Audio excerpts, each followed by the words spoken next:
Hello students, how are you? I think you all are doing well. So let's take our next topic. So in today's lecture we will cover chemical properties of haloarenes. Chemical properties of haloarene की अगर हम बात करते हैं तो यहां पर ये एक्चुअली तीन तरह की रिएक्शन शो करता है. It shows three type of reaction and the first one is nucleophilic substitution reaction, second electrophilic substitution reaction and third reaction with metals. तो सबसे पहले हम बात करेंगे यहां पर न्यूक्लियोफिलिक सब्स्टिट्यूशन रिएक्शन के बारे में. Let's see nucleophilic substitution reaction. And as you know that in previous video we have already discussed and we have explained that haloarene is very less reactive towards nucleophilic substitution reaction, and we have already mentioned the reason why it is less reactive. तो यहां मैं वो reason mention नहीं करूंगा कि इसकी reactivity कम क्यों होती है, क्योंकि उसके लिए आप प्रीवियस जो हमने वीडियो अपलोड किए हुए हैं उनमें देख सकते हैं कि इसकी रिएक्टिविटी कम क्यों है. तो हम ये बात करेंगे कि इसकी लेस रिएक्टिविटी है तो ये रिएक्शन कैसे करेगा. एक्चुअली नॉर्मल कंडीशन में अगर मैं न्यूक्लियोफिलिक सब्स्टिट्यूशन रिएक्शन कराना चाहूं, ठीक है ना, अगर मैं ऐसी रिएक्शन चाहूं कि न्यूक्लियोफाइल अटैक करे बेंजीन रिंग के ऊपर या हेलोएरीन के ऊपर और उससे प्रोडक्ट बनाए, तो नॉर्मल कंडीशन में it is not possible. Okay, so हमें क्या करना है, कंडीशंस को चेंज करना है. we need drastic conditions. drastic condition से मेरा मतलब है हाई टेम्परेचर, हाई प्रेशर. अगर ये सारी चीजें हैं तो ये रिएक्शन होगी, अदरवाइज नहीं होगी. ड्रास्टिक कंडीशंस में ही ध्यान रखें, न्यूक्लियोफिलिक सब्स्टिट्यूशन रिएक्शन जो है उसको कैरी आउट किया जा सकता है. तो हम यहाँ सबसे पहले बात कर रहे हैं यहाँ पर फर्स्ट न्यूक्लियोफिलिक सब्स्टिट्यूशन रिएक्शन, और वो है रिएक्शन विद NaOH. ठीक है, NaOH के साथ रिएक्शन. अब यहाँ NaOH के साथ जब हम इसकी रिएक्शन कराते हैं, देखिए यहाँ पर ध्यान से देखना, अगर आप NaOH के साथ बेंजीन की रिएक्शन कराते हैं, जैसे सपोज वी हैव क्लोरोबेंजीन, हमारे पास क्लोरोबेंजीन है और क्लोरोबेंजीन की अगर हम रिएक्शन कराते हैं NaOH से, तो in normal condition NaOH will not react with chlorobenzene. Normal condition में अगर मैं रिएक्शन कराता हूं, it is not possible, as we have already discussed that nucleophile if attacks on chlorobenzene it will feel repulsion. अगर ये OH minus जो nucleophile है यहाँ अटैक करता है तो यहाँ रिपल्शन फील करेगा, because ortho and para position पर यहाँ नेगेटिव चार्ज डेंसिटी ज्यादा होती है रेजोनेंस की वजह से. ठीक है, तो नॉर्मल कंडीशन में नहीं हो सकती, हमें कंडीशन चेंज करनी पड़ेगी. अब कंडीशन जो आप चेंज करते हैं तो आप यहाँ क्या करते हैं, 623 केल्विन टेम्परेचर मेंटेन करते हैं और साथ में 300 ATM प्रेशर क्रिएट करते हैं. और इस कंडीशन में अगर आप ये रिएक्शन कराते हैं तो ये रिएक्शन हो जाती है. और यहां पर हमारे पास जो प्रोडक्ट बनता है दैट इज, हमारे पास जो प्रोडक्ट बनता है वो इस तरह से है ONA. ध्यान रखिए, सबसे पहले तो यहां पर आपके पास सोडियम फिनॉक्साइड बनेगा. ये तो आपके पास क्लोरोबेंजीन है, दिस इज क्लोरोबेंजीन. और क्लोरोबेंजीन को जब आपने रिएक्शन कराया तो पहले हमारे पास बना सोडियम फिनॉक्साइड. ये पता है ना फिनॉक्साइड कैसे है, सोडियम फिनॉक्साइड. फिनॉक्साइड इसलिए कह रहे हैं क्योंकि एक्चुअली हमें पता है जो बेंजीन रिंग है अगर इस तरह से और उस पर एक वैलेंसी फ्री है, तो आप इसको अभी तो क्या कह सकते हैं, फिनाइल ग्रुप है. और फिनाइल ग्रुप में ऑक्सीजन जोड़ा तो फिनॉक्साइड, और फिनॉक्साइड के साथ सोडियम ऐड किया तो सोडियम फिनॉक्साइड. ठीक है ना, तो ये सोडियम फिनॉक्साइड है. इसके बाद हम इसका एसिडिफिकेशन और कराते हैं, दैट मीन्स इसको हम एसिडिक मीडियम में रिएक्शन कराते हैं. और जब एसिडिक मीडियम रखते हैं तो यहाँ पर Na जो है वो Cl के साथ कंबाइन होकर के NaCl को रिलीज कर देता है और H यहाँ पर कंबाइन हो जाता है और आपके पास फिनॉल बनता है. ठीक है, यहाँ पर फिनॉल की फॉर्मेशन हो जाती है. तो ये रिएक्शन हुई तो है, ये रिएक्शन कैरी आउट की है हमने, लेकिन जो ये रिएक्शन है ये हमने ड्रास्टिक कंडीशंस में की है. ध्यान रखें, तो ये ड्रास्टिक कंडीशन मेंटेन करना थोड़ा मुश्किल होता है. दूसरी बात, इस रिएक्शन का एक पर्टिकुलर नेम भी है. This reaction is called डाउस process. This reaction is called डाउ प्रोसेस. ध्यान रखें, इस नाम से भी इस रिएक्शन को जाना जाता है, तो ये नाम भी आपको याद रखना है, डाउ प्रोसेस है. तो ये चीज अच्छी तरह ध्यान रखें कि क्लोरोबेंजीन नॉर्मल कंडीशन में रिएक्शन नहीं करता है, it react in drastic condition if I talk drastic condition, I mean higher temperature and higher pressure. इन दोनों ही कंडीशन में रिएक्शन होगी और फिनॉल विल बी फॉर्म. यहां पर फिनॉल की फॉर्मेशन होगी. ठीक है, तो ये तो पहला केस हुआ. अब यहां पर मुझे बताएं कि क्या हमारे पास जो क्लोरोबेंजीन है इसकी रिएक्टिविटी को इंक्रीज किया जा सकता है. हम यहां देख रहे हैं कि ड्रास्टिक कंडीशन में रिएक्शन करा रहे हैं. मैं ये चाहूं कि रिएक्शन कम टेम्परेचर और कम प्रेशर पर हो जाए. ठीक है, तो उसके लिए क्या किया जाए. तो इसके लिए देखो एक बड़ी इंटरेस्टिंग चीज बताते हैं आपको. देखिए, आपको ध्यान होगा दो ग्रुप्स होते हैं. एक तो होता है इलेक्ट्रॉन विड्रोइंग और एक होता है इलेक्ट्रॉन रिपेलिंग. और अगर हम ऐसे ग्रुप्स को बेंजीन रिंग के ऊपर ऐड करते हैं तो वो, या कहीं हेलोबेंजीन में ऐड करते हैं तो वो रिएक्टिविटी को इफेक्ट करेंगे. ठीक है, तो यहां पर अब इसको अपन नाम ही अलग दे देते हैं. हम यहां दे देते हैं effect of electron withdrawing group.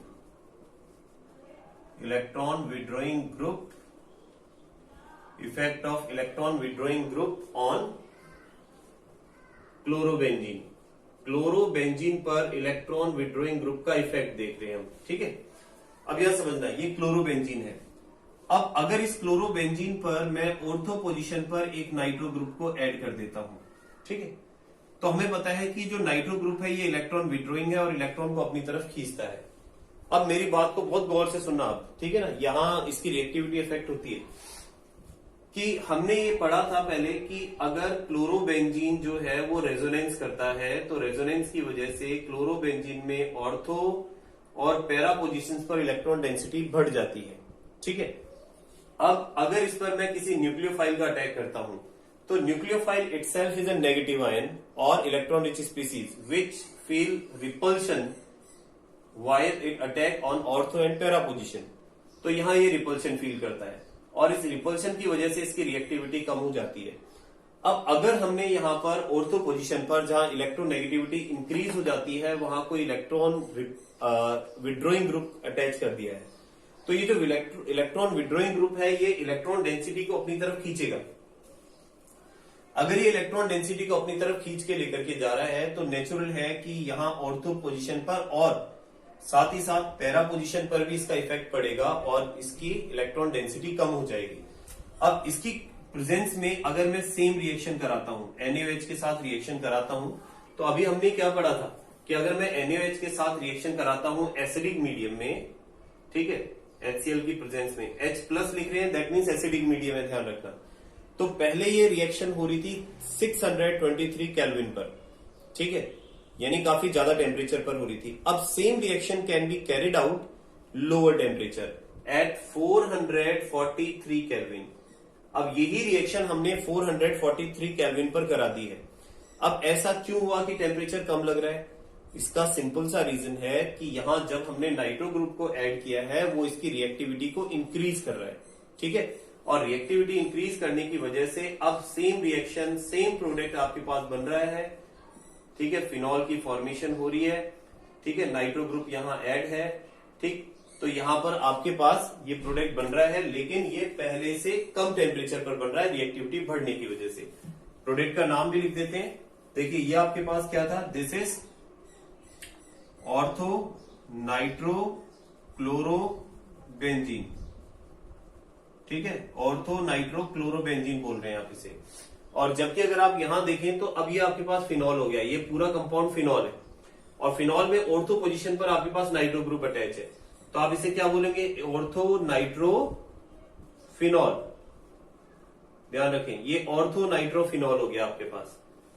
अब हम इस कंडीशन को थोड़ा चेंज करते हैं. हम क्या करते हैं कि अभी हमने केवल एक नाइट्रो ग्रुप अटैच किया हुआ था. सपोज सेम रिएक्शन में अगर मैं यहां पर एक नाइट्रो ग्रुप और ऐड कर देता हूं, NO2, ये भी इलेक्ट्रॉन विड्रोइंग ग्रुप है. अब जैसे जैसे मैं number of nitro group add करूंगा तो नेचुरल है कि उसका इफेक्ट तो बढ़ेगा. अब नाइट्रो ग्रुप का इफेक्ट क्या है, हमने कहा कि ये इलेक्ट्रॉन विड्रोइंग ग्रुप है, रिएक्टिविटी को इंक्रीज करता है.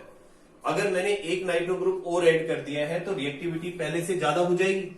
यहां मैंने एक नाइट्रो ग्रुप और ऐड कर दिया है तो सेम रिएक्शन बट टेम्परेचर अब कम यूज में आएगा. आपको 443 पर इस रिएक्शन को कराने की जरूरत नहीं है. क्योंकि 2 नाइट्रो ग्रुप ऐड होने से उसकी रिएक्टिविटी पहले से ज्यादा इंक्रीज हो गई है। Same reaction can be carried out at 368 kelvin temperature. इसको 368 केल्विन टेम्परेचर पर करा सकते हैं, यानी नाइट्रो ग्रुप ऐड किया तो रिएक्टिविटी बढ़ गई है। ठीक है, अब थोड़ा सा और चेंज करते हैं। अभी तो 2 नाइट्रो ग्रुप थे, अब अगर मैं इसमें 3 नाइट्रो ग्रुप ऐड कर देता हूं, एक नाइट्रो मैंने और ऐड कर दिया है, तो नेचुरल रिएक्टिविटी बढ़ेगी। तो यहां पर जो पहले रिएक्शन 368 केल्विन पर हो रही थी, अब सेम रिएक्शन जो है 323 केवल वार्म टेम्परेचर पर हो जाएगी। 323 केल्विन पर ये रिएक्शन आप कैरी आउट करा सकते हैं। ठीक है, और बनने वाला जो प्रोडक्ट है NO2, इसे आप क्या बोलेंगे? This is picric acid. Picric acid, ये पिक्रिक एसिड बेटा बहुत इंपॉर्टेंट टॉपिक है, बहुत इंपॉर्टेंट प्रोडक्ट है, ध्यान रखना। ये कई बार कॉम्पिटिशन एग्जाम्स में भी इसके बारे में पूछा जाता है कि इसकी फॉर्मेशन कैसे की जाती है। और वैसे अगर इसका IUPAC नेम लिखते हैं आप, तो IUPAC नेम क्या हो जाएगा? देखिए 2, 3, 4, 5, 6।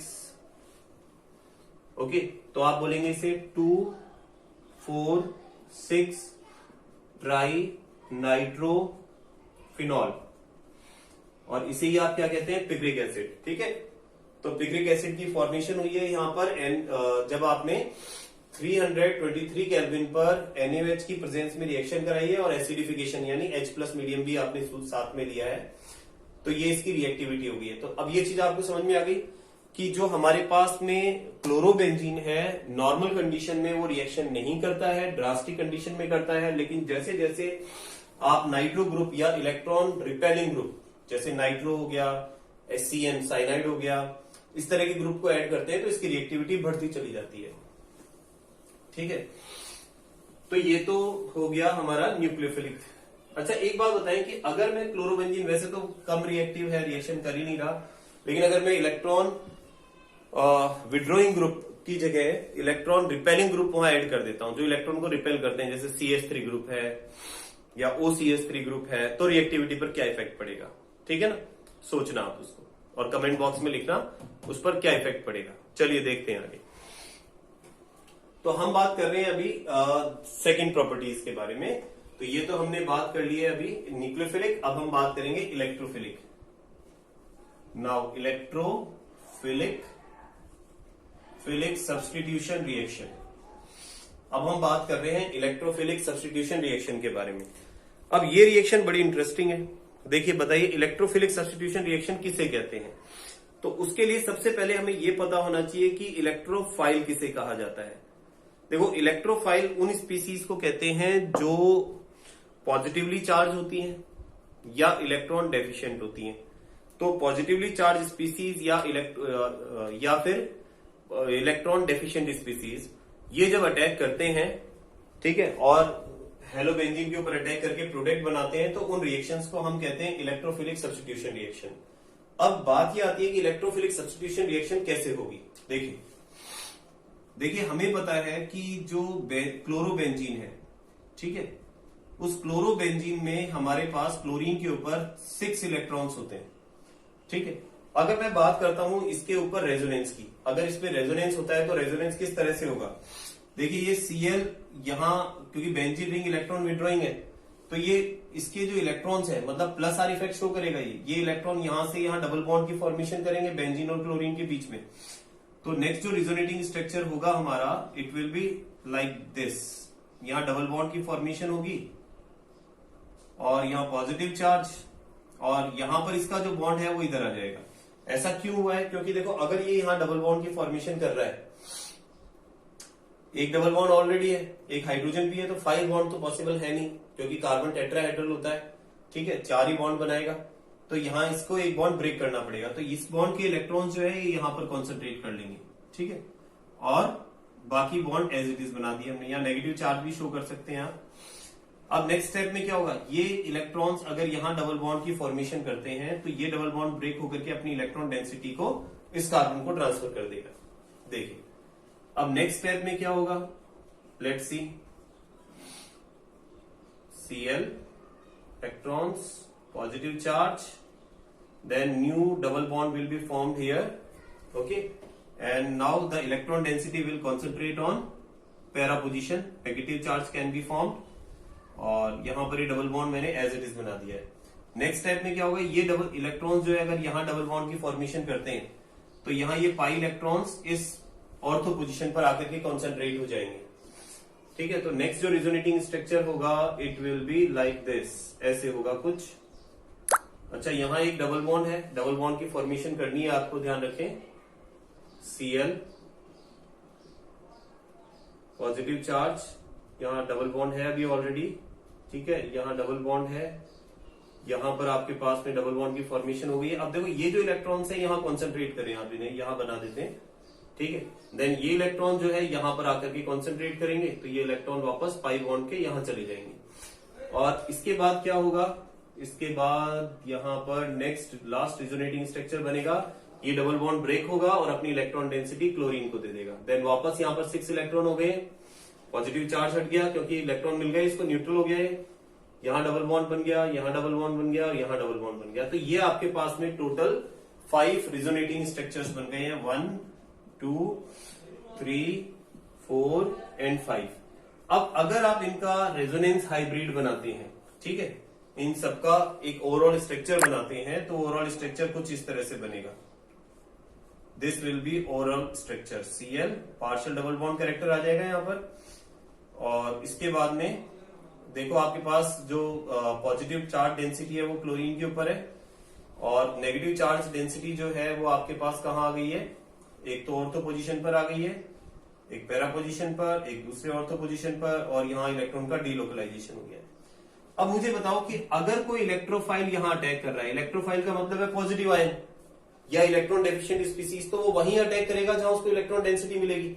इलेक्ट्रॉन डेंसिटी कहाँ है, ऑर्थो पोजीशन पर है, पैरा पोजीशन पर है, तो यहाँ 2 जगह अटैक कर सकता है और यहाँ अटैक करके ये प्रोडक्ट बनाएगा। तो इसलिए हम ये कहते हैं कि जब इलेक्ट्रोफिलिक सब्स्टिट्यूशन रिएक्शन होती है उसमें इलेक्ट्रोफाइल जब ऑर्थो और पैरा पोजीशन पर अटैक करता है तो उसके बाद में प्रोडक्ट जो है वो आपके पास में क्या होगा, ऑर्थो और पैरा डायरेक्टिंग होगा। ठीक है ना, ये चीज ध्यान रखना। तो इसको आप ड्रॉ कर लें। एक बार मैं फोन का थोड़ा वो चेंज कर देता हूं, उसमें मैसेजेस आ रहे हैं, इसको आप नोट डाउन कर लें।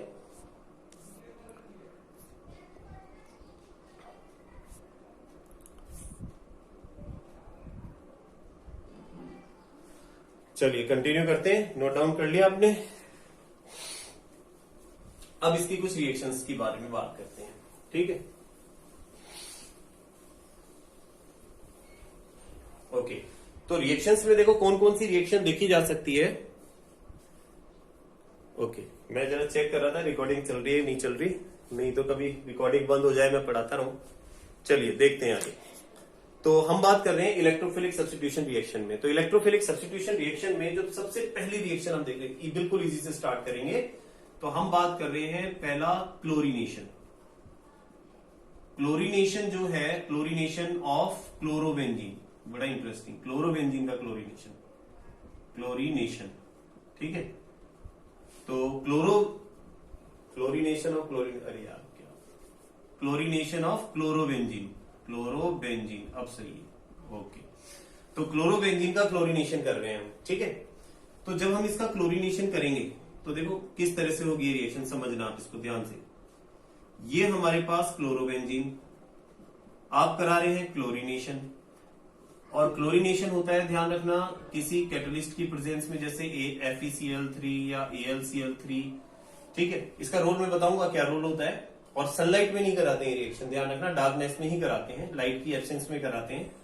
तो ये रिएक्शन किस तरह से होती है, बेसिकली इसका प्रोडक्ट तो वैसे प्रिडिक्ट करना बहुत सिंपल है कि हमें पता है क्लोरीन में हमारे पास एक नेगेटिव Cl है, एक पॉजिटिव है, क्योंकि जो इस बेंजीन रिंग की तरफ अट्रैक्ट हो रहा है वो पॉजिटिव है और दूसरा नेगेटिव है।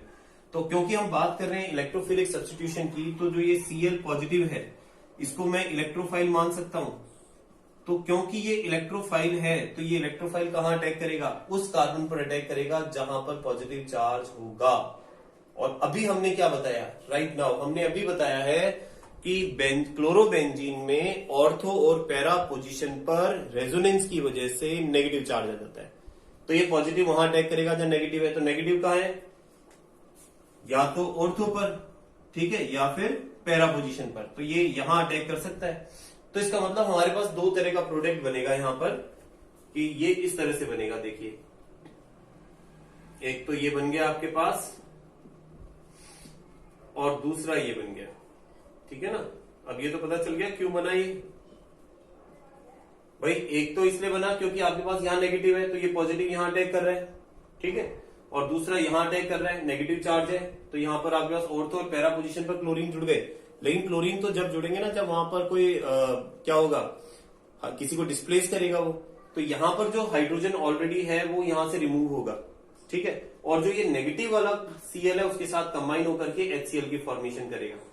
ये रिएक्शन बैलेंस नहीं है। अब अगर मैं इसको बैलेंस करना चाहूं तो क्या करूं, मैं यहां 2 क्लोरोबेंजीन लगा देता हूं, यहां मैं 2Cl2 लगा देता हूं, यहां 2HCl रिलीज हो जाएंगे और इसकी फॉर्मेशन हो जाएगी। अब इनका नेम देखें आप, देखो इसको क्या बोलेंगे। वैसे अगर आप IUPAC बोलते हैं तो 1,2 डाइक्लोरोबेंजीन और ये 1,4 डाइक्लोरोबेंजीन। और अगर कॉमन नेम लेते हैं तो क्या हो जाएगा, कॉमन नेम में ये ऑर्थो पोजीशन है तो ऑर्थो डाई क्लोरोबेंजीन बोल सकते हैं इसको, ठीक है। और इसे क्या कह सकते हैं, पैरा डाई क्लोरोबेंजीन कह सकते हैं, ठीक है ना। ऑर्थो डाइक्लोरोबेंजीन और पैरा डाइक्लोरोबेंजीन। अब हमारे दिमाग में एक क्वेश्चन आता है, आपके भी आता होगा, और क्वेश्चन ये आता है कि यहां पर AlCl3 और FeCl3 का क्या रोल है। इसको हमने यहां क्यों यूज में लिया है, ठीक है। तो इसको समझने की कोशिश करते हैं। देखिए यहां जो AlCl3 और FeCl3 है, इसे हम कहते हैं कि लुईस एसिड है। और Lewis acid actually halogen carrier होते हैं। ये क्या करते हैं कि हैलोजन को कैरी करते हैं, बेंजीन रिंग तक लेके जाते हैं, वहां दे करके और फिर वापस एज इट इज बन जाते हैं। देखिए इसको किस तरह से करेगा ये। देखिए अब यहां पर होता क्या है कि ये जो AlCl3 है, बेंजीन पर क्लोरीन के एडिशन होने से पहले जो ये Cl2 है, ये पहले AlCl3 से रिएक्ट करता है और इससे रिएक्ट करके किसकी फॉर्मेशन करता है, AlCl4 नेगेटिव और Cl पॉजिटिव।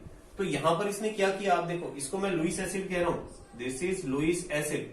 तो लुईस एसिड क्या कर रहा है, लुईस एसिड यहां पर Cl पॉजिटिव यानी न्यूक्लियोफाइल को जनरेट करवा रहा है, न्यूक्लियोफाइल को जनरेट करवा रहा है। और न्यूक्लियोफाइल जनरेट होने के बाद ये किस पर अटैक करेगा, ये बेंजीन रिंग पर अटैक करेगा और वहां से H को रिमूव करेगा, ठीक है ना। जैसे यहां पर हमारे पास ये बेंजीन है, ये हमारे पास बेंजीन है, क्लोरोबेंजीन है सॉरी। और यहां पर ये जब Cl पॉजिटिव अटैक कर रहा है ऑर्थो पोजीशन पर, सपोज मैं ऑर्थो कंसिडर कर रहा हूं, पैरा पर भी हो सकती है रिएक्शन, ठीक है। तो यहां पर ये जब अटैक करेगा तो अटैक करके, और यहां पर मैंने Cl ऑलरेडी है और यहां Cl को मैंने जोड़ दिया है और H पॉजिटिव यहां पर रिमूव हो गया है, प्लस H पॉजिटिव यहां रिमूव हो गया है। एक्चुअली ये जो रिएक्शन है एक स्टेप में नहीं होती है, ठीक है ना। इसमें भी मैकेनिज्म में क्या होता है कि जब Cl यहां अटैक करता है तो अटैक करने पर जो यहाँ हाइड्रोजन है, ध्यान रखना, वो उसके साथ में पहले कंबाइन होकर रेजोनेंस करता है और रेजोनेंस के लास्ट में जो हमारे पास प्रोडक्ट आता है वो मैं यहाँ बना रहा हूँ। रेजोनेंस के बाद में ये H+ को रिलीज कर देता है। लेकिन अभी तो आप इतना समझ लें कि यहां इसने अटैक किया और यहां से H रिलीज हो गया H+ की फॉर्म में और Cl जुड़ गया। अब ये जो H+ रिलीज हुआ है इसको कौन गेन करेगा, AlCl4 माइनस नेगेटिव H+ को गेन करेगा और H+ को गेन करके किसकी फॉर्मेशन करेगा, AlCl3 और HCl रिलीज हो जाएगा, ठीक है। AlCl3 की फॉर्मेशन होगी और HCl रिलीज हो जाएगा। तो अब यहां पर आप देख सकते हैं कि इस पूरे प्रोसेस में हुआ क्या, AlCl3 का क्या रोल है। स्टार्टिंग के अंदर AlCl3 है, लास्ट में भी AlCl3 है, इसका मतलब जैसा था वैसा मिल गया। लेकिन पूरे प्रोसेस में पहले AlCl3 ने Cl को गेन किया, AlCl4 में नेगेटिव बनाया, फिर AlCl4 नेगेटिव जो है वहां पर फिर ये जो न्यूक्लियोफाइल इसने रिलीज किया है वो न्यूक्लियोफाइल किस पर अटैक किया, क्लोरोबेंजीन पर, और इसने H+ को रिलीज किया और H+ रिलीज होते ही AlCl4 के साथ में मिलकर के और उसने वापस से AlCl3 रिलीज कर दिया, ठीक है ना। तो इसको एक बार आप लिख करके प्रैक्टिस करना। जब आप इसको प्रैक्टिस करेंगे तो आप काफी कंफर्टेबल फील करेंगे इस रिएक्शन को याद रखने में, ठीक है। वैसे याद नहीं करना है आपको, प्रैक्टिस करनी है। तो ये हो गया क्लोरीनेशन। तो सिमिलरली ध्यान रखना ब्रोमिनेशन भी होता है, ठीक है ना। क्लोरीनेशन होता है, ब्रोमिनेशन होता है, तो ये सेम तरह से होते हैं। तो इट्स अ हेलोजिनेशन, हम इसको कह सकते हैं कि हेलोजिनेशन रिएक्शन है। नेक्स्ट इलेक्ट्रोफिलिक सब्स्टिट्यूशन रिएक्शन देखते हैं। तो नेक्स्ट जो इलेक्ट्रोफिलिक सब्स्टिट्यूशन रिएक्शन है दैट इज वो है हमारे पास सेकेंड, इसको हम कह रहे हैं नाइट्रेशन। ठीक है, नाइट्रेशन। तो नाइट्रेशन में एक्चुअली क्या होता है कि हम नाइट्रेशन में रिएक्शन कराते हैं concentrated HNO3 in presence of concentrated H2SO4। ये चीज ध्यान रखें, नाइट्रेशन में केवल नाइट्रिक एसिड काम में नहीं लेना है। तो आप कह सकते हैं reaction with concentrated HNO3 in presence of concentrated H2SO4, इसको हम नाइट्रेशन कहते हैं। ठीक है, कैसे होती है रिएक्शन, देखो बिल्कुल सिंपल स्टेप में समझे इसको। ये आपके पास क्लोरोबेंजीन है, ये आपके पास HNO3 है, कंसंट्रेटेड है, इसकी रिएक्शन करा रहे हैं आप कंसंट्रेटेड H2SO4 में के साथ में। अब एक बात बताएं कि जो आपको क्या करना है, इलेक्ट्रोफिलिक सब्स्टिट्यूशन रिएक्शन है, तो आपको इलेक्ट्रोफाइल को आइडेंटिफाई करना है, पॉजिटिव आयन को आइडेंटिफाई करना है। ये नाइट्रिक एसिड इस तरह से डिसोसिएट हो अगर OH minus NO2 plus positive, और आपसे पूछा जाए बताओ कि इस नाइट्रिक एसिड में इलेक्ट्रोफाइल पार्ट कौन सा है, ठीक है ना। तो ये जो पॉजिटिव आयन है नाइट्रो, ये क्या है आपके पास, इलेक्ट्रोफाइल है। और हमें पता है अटैक कौन करता है, इलेक्ट्रोफाइल अटैक करता है। तो इलेक्ट्रोफाइल जो नाइट्रो ग्रुप है वो अटैक करेगा कहां, या तो ऑर्थो पर या पैरा पर, और इसको अटैक कराएं। अब जैसे इसको अटैक कराएंगे आप देखिए इस तरह से Cl, यहां NO2 ग्रुप ऐड हो गया है और एक पैरा पोजीशन पर ऐड हो गया है। ठीक है, Cl, यहां नाइट्रो ऐड हो गया है। अब दूसरी बात, जहां NO2 ग्रुप ऐड हुआ है वहां पर एक वैलेंसी तो फ्री करेगा ना, वो हाइड्रोजन को रिमूव करेगा यहां से, और जो हाइड्रोजन निकलेगा वो हाइड्रोजन H प्लस की फॉर्म में निकलेगा और OH माइनस के साथ कंबाइन होकर के और किसकी फॉर्मेशन कर लेगा, H2 की फॉर्मेशन कर लेगा। ठीक है, तो इस तरह से यहां पर नाइट्रेशन हो जाएगा। यहां पर H2SO4 भी कैटलिस्ट की तरह काम में आता है। बिगिनिंग के अंदर भी H2SO4 है, रिएक्शन के एंड में भी H2SO4 होता है, लेकिन उस पूरे प्रोसेस के अंदर ये क्या करता है, रिएक्शन को कैरी आउट कराने में हेल्प करता है। ठीक है, अब इसके बाद में ये नाइट्रेशन की बात हो गई।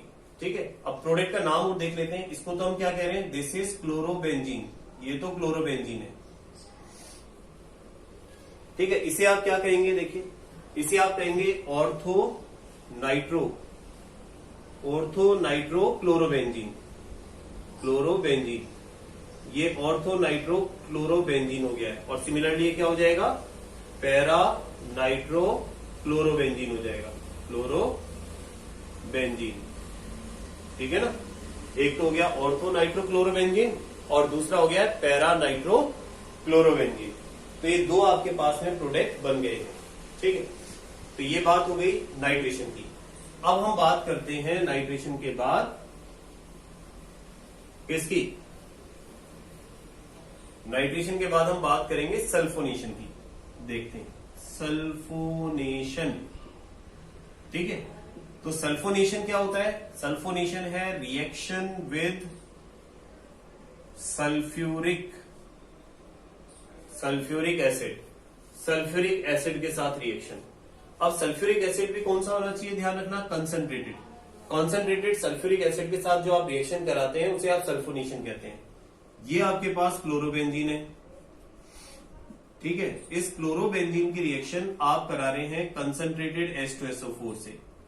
ठीक है, अब यहां ध्यान रखने वाली बात है कि जब आप कंसंट्रेटेड H2SO4 के साथ में रिएक्शन करा रहे हैं तो इसका इलेक्ट्रोफाइल पार्ट कौन सा होगा, यानी पॉजिटिव आयन कौन सा होगा, इसका डिसोसिएशन कर दें आप। और जैसे ही आप इसका डिसोसिएशन करेंगे, ठीक है, हीट भी करेंगे थोड़ा सा साथ में, तो जैसे इसे डिसोसिएशन करेंगे तो आप देखो HO minus and HSO3 plus, तो ये वाला जो पार्ट है HSO3 प्लस पॉजिटिव, ये आपके पास इलेक्ट्रोफाइल। और हमें पता है कि जो इलेक्ट्रोफाइल पार्ट होता है, ठीक है, it can attack on ortho and para position of chlorobenzene. तो ये जब यहां ऑर्थो पैरा पोजिशन पर अटैक करेगा तो देखिए आपके पास क्या प्रोडक्ट बनना चाहिए, ClSO3H। ठीक है, एक तो ये बनेगा और दूसरा यहां बन जाएगा आपके पास अगेन Cl यहां ऐड कर दें और यहां पर SO3H। अब यहां ध्यान रखने वाली बात क्या है, देखिए यहां आपको ये चीज ध्यान रखनी है कि जब आप यहां HSO3 से रिएक्शन अटैक करा रहे हैं तो यहां बॉन्ड सल्फर बनाएगा, हाइड्रोजन नहीं बनाएगा। तो आपको सल्फर को आगे रखना है यहां पर। अब इसका नाम और देखिए आप, इसका आईयूपीएसी नेम क्या होना चाहिए? एक्चुअली ये जो कंपाउंड अपन ने बनाया है, ठीक है ना, दिस कंपाउंड इज कॉल्ड, इसे क्या कहेंगे? This is benzene sulphonic acid. और बेंजीन सल्फोनिक एसिड में क्लोरीन की पोजीशन बतानी है आपको। तो यहाँ ऑर्थो पोजीशन पर क्लोरीन है या सेकंड पोजीशन पर क्लोरीन है। अगर आप आईयूपीएसी नेम लेते हैं तो क्या बोलेंगे? 2 क्लोरो बेंजीन सल्फोनिक एसिड। और इसी तरह से उसका नाम आप लिखेंगे। क्या लिखेंगे? ये आप लिख लेना। क्या हो जाएगा? देखो 1 2 3 and 4 chloro benzene sulphonic acid. इसको मैंने 1 इसलिए दिया है क्योंकि मेन फंक्शनल ग्रुप यही है यहाँ पर। तो आप नंबरिंग यहीं से स्टार्ट करेंगे, या फिर बोलेंगे para chloro benzene sulphonic acid. ठीक है, तो ये रिएक्शन क्या कहलाएगी? सल्फोनेशन। इसको आप सल्फोनेशन कह रहे हैं, सल्फ्यूरिक एसिड के साथ में रिएक्शन। अब इसके बाद इलेक्ट्रोफिलिक सब्स्टिट्यूशन में जो नेक्स्ट रिएक्शन आती है वो रिएक्शन भी काफी इंपॉर्टेंट है और उसे हम कहते हैं Friedel craft reaction. Friedel craft reaction. ये जो फ्रीडल क्राफ्ट रिएक्शन है इसके 2 पार्ट होते हैं, ध्यान रखें। फ्रीडल क्राफ्ट रिएक्शन के 2 पार्ट्स होते हैं। एक तो होता है फ्रीडल क्राफ्ट एल्काइलेशन और एक होता है एसाइलेशन। इसको भी ध्यान रखें आप, है ना। एक तो होता है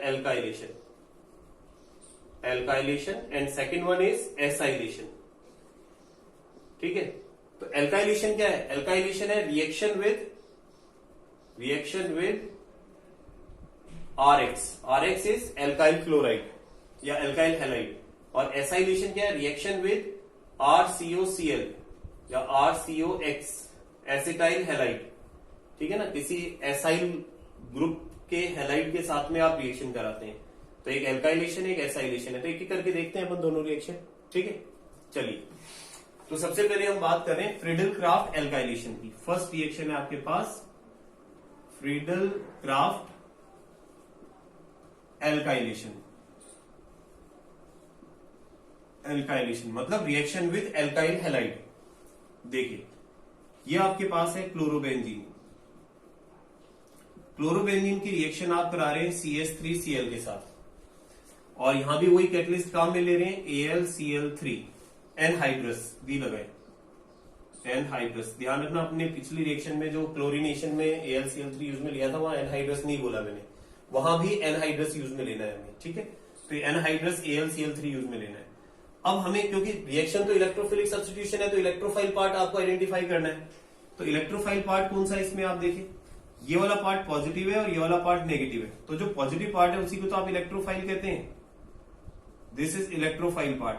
अब अगर आप रिएक्शन कराते हैं तो इलेक्ट्रोफाइल पार्ट ऑर्थो और पैरा पर अटैक कर सकता है, और जब अटैक करेगा तो क्या किसकी फॉर्मेशन करेगा? देखिए इस तरह से। तो यहां पर एक CH3 अटैच हो गया आपके पास और एक पैरा पोजीशन पर अटैच कर देते हैं हम। ठीक है, Cl एक यहां अटैच कर दिया हमने। तो इसे तो आप क्या बोलेंगे? दिस इज, ये टोलुइन कह सकते हैं अगर बेंजीन रिंग के ऊपर CH3 जुड़ा हुआ है तो this is ortho chloro toluene. ठीक है, और नेक्स्ट क्या हो जाएगा? Para chloro toluene. ठीक है, तो ये बन गए।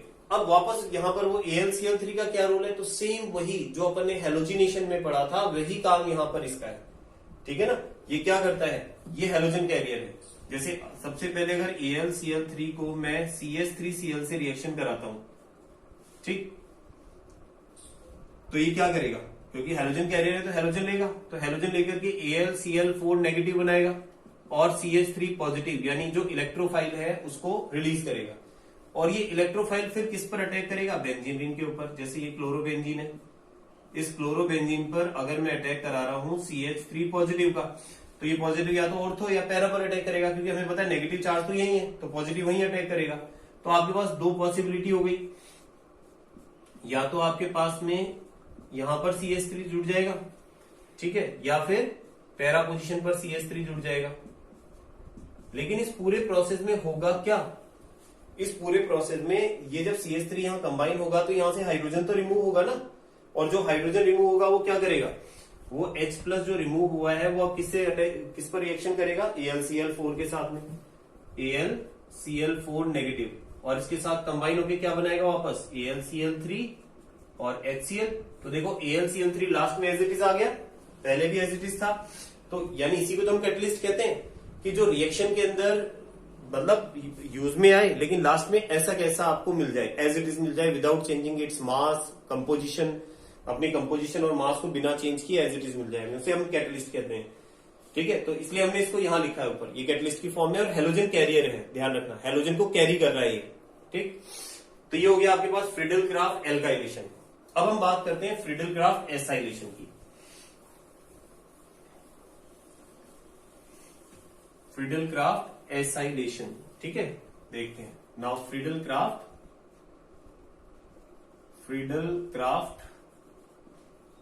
एसाइलेशन। देखो एसाइलेशन को बताने से पहले एक चीज देखें, एक ग्रुप होता है, एक तो होता है देखो CH3CO नेगेटिव, सॉरी पॉजिटिव, और एक होता है CH3COO नेगेटिव। इन दोनों ग्रुप को आइडेंटिफाई करना जाने आप। ये वाला जो ग्रुप है इसको आप कहते हैं एसिटाइल ग्रुप, ठीक है, और इसे कहते हैं एसीटेट ग्रुप। ये दोनों अलग अलग ग्रुप है, ये अभी काम में आएंगे इसलिए बता रहा हूं मैं आपको। तो ध्यान रखना है कि CH3CO पॉजिटिव एसिटाइल ग्रुप होता है और ये एसीटेट ग्रुप होता है। अब जरा रिएक्शन को देखते हैं, ठीक है। देखिए, तो यहां पर हम बात कर रहे हैं क्लोरोबेंजीन का एसाइलेशन, मतलब reaction with acetyl chloride CH3COCl, इसको हम बोल रहे हैं एसिटाइल क्लोराइड है ये, दिस इज एसिटाइल क्लोराइड। अब एसिटाइल क्लोराइड में आपको आइडेंटिफाई करना है कि इलेक्ट्रोफाइल पार्ट कौन सा है। देखो ये वाला पार्ट नेगेटिव है, ये पॉजिटिव है, यहां से इसको ब्रेक करो तो ये वाला पार्ट इलेक्ट्रोफाइल हुआ जो पॉजिटिव है, और ये कहां अटैक करेगा, ऑर्थो और पैरा पोजीशन पर, या तो यहां अटैक करेगा, यहां अटैक करेगा, और वापस वही एनहाइड्रस AlCl3 की प्रेजेंस में, एनहाइड्रस AlCl3 की प्रेजेंस में करेगा, जिसको अपन लुईस एसिड या हेलोजन कैरियर कह रहे हैं। तो अटैक कर रहे हैं। देखिए प्रोडक्ट क्या बनता है, तो एक तो प्रोडक्ट आपके पास बन रहा है ClCOCH3, और दूसरा प्रोडक्ट आपके पास बन रहा है दैट इज ClCOCH3, ठीक है, और साथ में HCl रिलीज हो जाएगा। तो इसे आप क्या बोलेंगे, ध्यान से समझना, ये वाला जो पार्ट है इसको हम कहते हैं एसिटोफिनॉल, ठीक है। फिनाइल के ऊपर मतलब एसीटोन में एक फिनाइल जोड़ दो तो आप एसिटोफिनॉल हो जाएगा, क्योंकि एसीटोन क्या होता है CH3COCH3, तो मैंने एक CH3 हटा करके एक फिनाइल जोड़ दिया तो एसिटोफिनॉल, ठीक है। तो एसिटोफिनॉल पर क्लोरीन जुड़ा हुआ है, तो आप क्या बोलेंगे, देखो ऑर्थो पोजीशन पर है तो ortho chloro acetophenol, this is acetophenol, ठीक है। और इसे क्या बोलेंगे, पैरा क्लोरो एसिटोफिनॉल, ठीक है।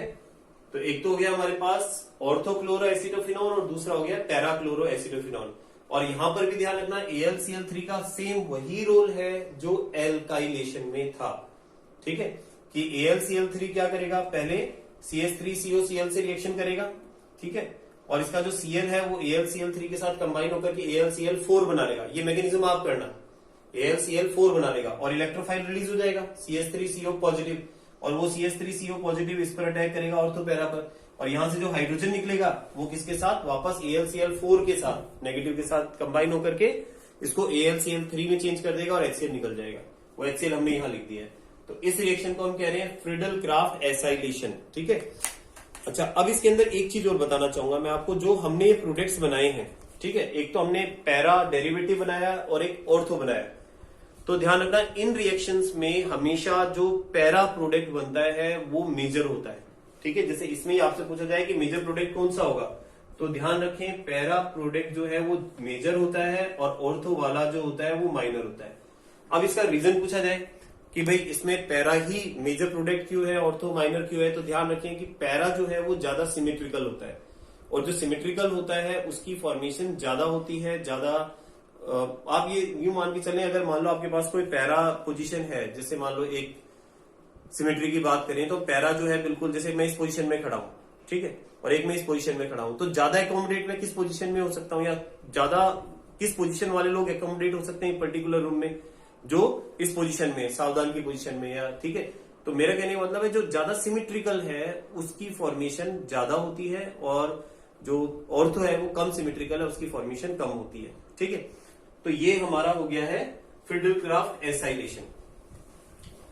तो आज हमने जो देख लिया है वो टॉपिक कौन कौन से हैं। हमने देख लिया nucleophilic substitution reaction plastic condition में, और साथ में हमने ये भी देखा कि कौन कौन से ऐसे न्यूक्लियोफाइल हैं, सॉरी कौन कौन से ऐसे फैक्टर्स हैं या स्पीसीज हैं जिनके जुड़ने से न्यूक्लियोफिलिक सब्स्टिट्यूशन रिएक्शन ज्यादा इजिली हो जाती है। ठीक है, और उसके बाद फिर हमने इलेक्ट्रोफिलिक सब्स्टिट्यूशन रिएक्शन देखी। ठीक है, आज की वीडियो में इतना ही देखेंगे। नेक्स्ट वीडियो में हम देखेंगे कि मेटल के साथ में हेलोबेंजीन या हेलो एरिंग्स जो होते हैं वो किस तरह से रिएक्शन करते हैं, और साथ में इनकी कुछ मिसलेनियस रिएक्शन जो छोटी छोटी रिएक्शंस हैं उनको और देख लेंगे हम। ठीक है, तो लास्ट वीडियो जो है उसमें ये चैप्टर आपका कंप्लीट हो जाएगा। इससे रिलेटेड क्वेश्चंस जो आपको डिस्क्रिप्शन बॉक्स में दिए गए हैं उनको जरूर सॉल्व करें आप। तो आज के लिए इतना ही, नेक्स्ट वीडियो में फिर मिलते हैं, तब तक पढ़ते रहिए, आगे बढ़ते रहिए।